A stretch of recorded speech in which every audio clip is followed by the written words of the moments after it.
What's up, you guys? Welcome back to my channel. Today I just wanted to talk about marriage. I think it's one of my favorite topics. I've been married for 5 years, and I think it's one of those things you get in and no one even prepares you for everything that you get on the inside. So I love to talk about it, and today I just wanted to discuss some of the things that probably need to know before you get into and before you commit to anything. Like, just have the conversation so that you know what you're getting into. The first thing that I think couples need to discuss before they even think about getting engaged, getting married, all that, is your value system. One of the things that makes marriages difficult is when your value systems clash. Someone else is kind, someone else is unkind. Someone else thinks it's nice to help people, someone else thinks it's not necessary. Someone is generous, someone is stingy. Someone, I think I've talked around stinginess and generous a lot, so like kind and kind, all that. So one of the things that you need to be sure is, as much as possible, as much as you cannot be able to share value system 100% with someone, you can 100% share value systems that are able to a certain degree, that you don't struggle in marriage. So as much as you will not match 100%, like you're not someone else, you are different, and that's why you are coming in together, and that's why no one is a photocopy of the other. But I think at the core, your beliefs needs to be similar to a great extent, and you need to agree on the basics about life. So make sure your value systems match. Second is, you need to be able to talk about money, your relationship with money, your debt, whatever. Like, come with your debts. Just tell someone, like, these are my debts. Have them tell you what their debts look like. What is the relationship with money? There are people who don't save. There are people who don't believe in investment. They think everything you have to be able to spend everything, because people maybe are dying tomorrow and you are there saving and stuff. And so you will struggle being in a relationship with such kind of a person, because they might not believe in the same things you are. So you'll be saving, he'll be spending, or she'll be spending, and that really clashes. And I think money is one of the greatest contributors to failed marriages.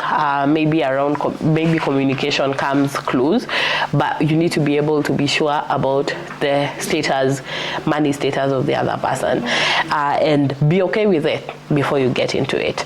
The third thing that people must discuss is your faith. That is important to me. I don't know, maybe I've seen people who are in a relationship and they interfaith. I don't know how it works. I know it would never work for me. And so if you're like a believer and you want to be able to have someone that is able to believe in the same things you believe in, to be able to have the spiritual conviction, the same one as yours, then you need to have these conversations in advance. These are not things to assume. And so a lot of times we assume, and then we end up being in these situations where someone didn't have the conversation, but now you want to force or drag someone into something they didn't sign up to. So you definitely need to have a conversation around faith. Who is joining whose religion, whose church, who is converting, who is remaining. Like, all these conversations need to be clear before.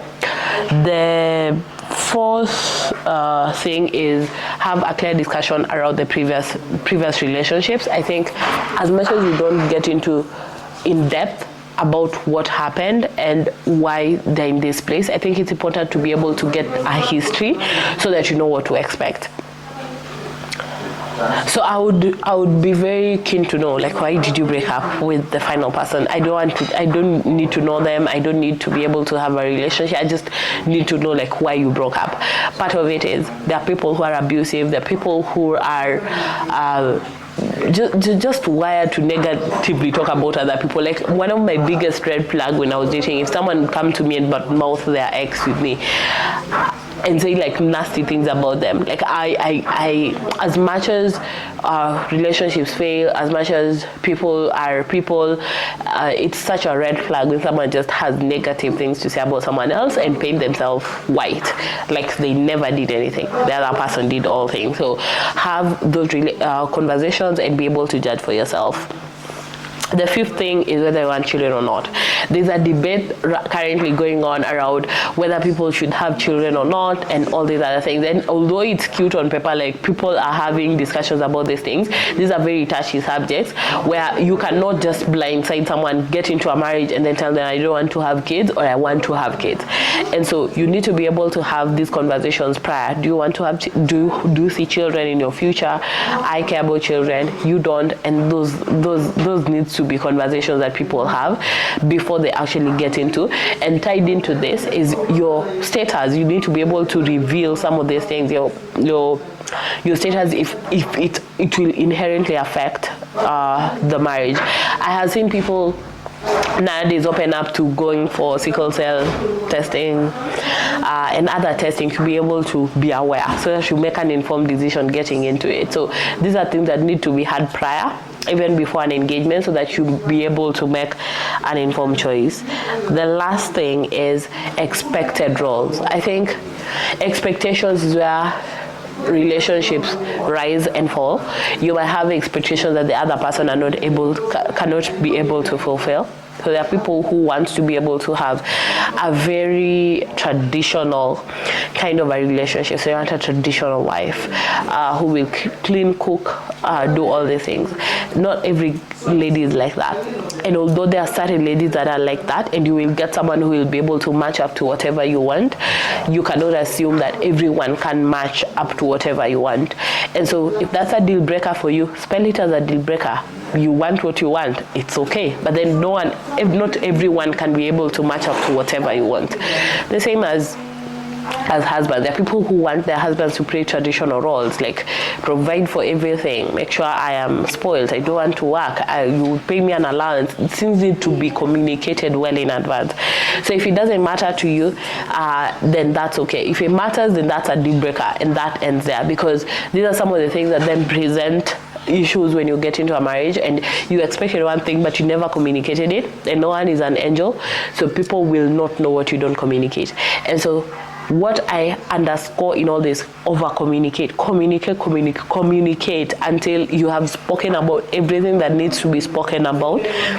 Someone is comfortable and is able to make an informed decision coming into that marriage, and you don't blindside someone with things that they didn't know, you didn't tell them, and that they have never seen when you get into a marriage. So I believe marriage, love, everything, very beautiful, but when it started on a negative scale, then it does not amount to a lot. And we live in an age where divorce is rampant. People have a lifetime of marriage. Like, people don't get married past a certain number of years. And I think because there's a lot of failed, people think a lot of them fail, but they are out here. They are beautiful unions and relationships. And I think everything about marriage ends and breaks and is made at the foundation. So if the foundation is faulty, everything else will crumble based on that faulty foundation. So I hope you've learned something. I hope you can share something down below. If you disagree with anything, please let me know. If you agree, give me a thumbs up, like, share, comment, subscribe. I can't wait to see you on the next one. So until then, bye.